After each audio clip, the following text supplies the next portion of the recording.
So I figured something out that I thought I'd tell you about. This took me like 30 years to figure out, and I figured it out on this tour.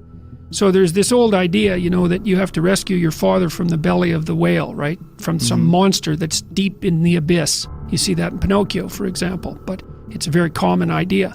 And I figured out why that is, I think. So imagine that we already know from a clinical perspective that, you know, if you set out a path towards a goal, which you want to do because you need a goal and you need a path, because that provides you with positive emotion, right? So you set up something as valuable, so that implies a hierarchy. You set up something as valuable. You decide that you're going to do that instead of other things, so that's kind of a sacrifice, because you're sacrificing everything else to pursue that.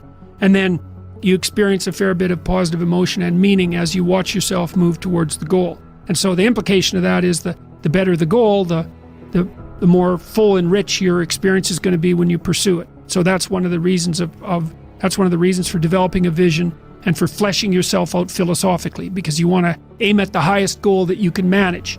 Okay, so you do that, and then what you'll find is that as you move towards the goal, there are certain things that you have to accomplish that frighten you. You know, maybe you have to learn to be a better speaker, a better writer, a better thinker, or you have to be better to people around you, or you have to learn some new skills and you're afraid of that. Whatever, because it's going to stretch you if you pursue a goal, and so that'll put you up against challenges.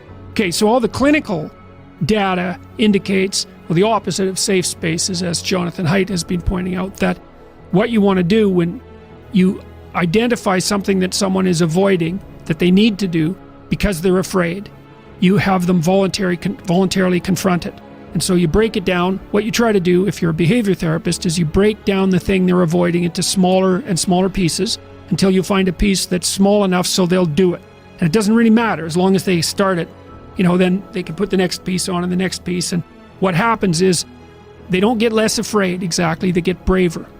They get it's like there's more of them. And here's why. So imagine you do something new, and that's informative, right? There's information in the action, and then you can incorporate that information and turn it into a skill and turn it into a transformation of your perceptions. So there's more to you because you've tried something new. So that's one thing. The second thing is, and there's good biological evidence for this now, that if you put yourself in a new situation, then new genes code for new proteins and build new neural structures and new nervous system structures. Same thing happens to some degree when you work out, right? Because your muscles are responding to the load, but your nervous system does that too. So you imagine that there's a lot of potential you locked in your genetic code. And then if you put yourself in a new situation, then the stress, that's the situational stress that's produced by that particular situation, unlocks those genes and then builds new parts of you. And so that's very cool, because who knows how much there is locked inside of you. Okay, so now here's the idea. So let's assume that scales as you take on heavier and heavier loads. That more and more of you get more and more informed because you're doing more and more difficult things, but more and more of you gets unlocked.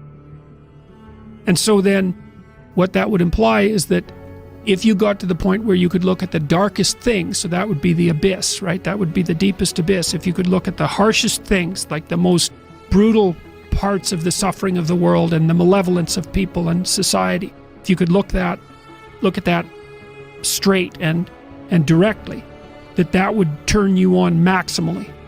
And so that's the idea of rescuing your father, because imagine that you're like the potential composite of all the ancestral wisdom that's locked inside of you biologically. But that's not going to come out at all unless you stress yourself, unless you challenge yourself. And the bigger the challenge you take on, the more that's going to turn on. And so that as you take on a broader and broader range of challenges and you push yourself harder, then more and more of what you could be turns on, and that's equivalent to transforming yourself into the ancestral father. Because you're like what would you call it? You're the consequence of all these living beings that have come before you. And that's all part of your biological potentiality. And then if you can push yourself, then all of that clicks on, and that turns you into who you could be. That's the re-representation of that positive ancestral father. The point is, your best strategic position is, how am I insufficient and how can I rectify that? That's what you've got. And the thing is, you are insufficient. And you could rectify it. Both of those are within your grasp. If you aim low enough. One of the things Why do you see that? That's another thing you keep saying, aim low enough, have a low enough bar. Why do you mean that? Well, let's say you've got a kid and you want the kid to improve. You don't set them a bar that's so high that it's impossible for them to attain it. You take a look at the kid and you think, okay, this kid's got this range of skill. Here's a challenge we can throw at him or her that exceeds their current level of skill, but gives them a reasonable probability of success. And so, like I'm saying it tongue-in-cheek to some degree, you know, it's like, but I'm doing it as an aid to humility. It's like, well, I don't know how to start improving my life. Someone might say that. And I would say, well, you're not aiming low enough. There's something you could do that you are regarding as trivial, that you could do, that you would do, that would result in an actual improvement. But it's not a big enough improvement for you, so you won't lower yourself enough to take the opportunity. Incremental steps. Yes. So this is also what is achieved through exercise. It's one of the most important. Yeah. Well, what do you do when you go and lift weights? Yeah. You don't go and, like if you haven't bench pressed before, you don't put 400 pounds on the damn bar and drop the bar through your skull. Right. You know, you think, look, when I started working out when I was a kid, I was weighed about 130 pounds and I was 6'1". I was a thin kid and I smoked a lot. I wasn't in good shape. I wasn't in good physical shape. And I went to the gym and it was bloody embarrassing, you know, and people would come over and help me with the goddamn weights. Here's how you're supposed to use this. You know, it was humiliating. And maybe I was pressing 65 pounds or something at that point. You know, but what am I going to do? I'm going to lift up 150 pounds and injure myself right off the bat? No, I had to go in there and strip down and put my skinny goddamn self in front of the mirror and think, son of a bitch, there's all these monsters in the gym who've been lifting weights for 10 years and I'm struggling to get 50 pounds off the bar. Tough luck for me. But I could lift 50 pounds. And it wasn't very long until I could lift 75. And well, you know how it goes. And I never injured myself when I was weightlifting. And the reason for that was I never pushed myself past where I knew I could go. And I pushed myself a lot. You know, I gained 35 pounds of muscle in about 3 years in university. I kind of had to quit because I was eating so goddamn much I couldn't stand it. I was eating like 6 meals a day. It was just taking up too much time. But there's a humility in determining what it is that the wretched creature that you are can actually manage. Aim low. And I don't mean don't aim, and I don't mean don't aim up. But you have to accept the fact that you can set yourself a goal that you can attain, and there's not going to be much glory in it to begin with. Because if you're not in very good shape, the goal that you could attain tomorrow isn't very glorious. But it's a hell of a lot better than nothing, and it beats the hell out of bitterness, and it's way better than blaming someone else. It's way less dangerous. And you could do it.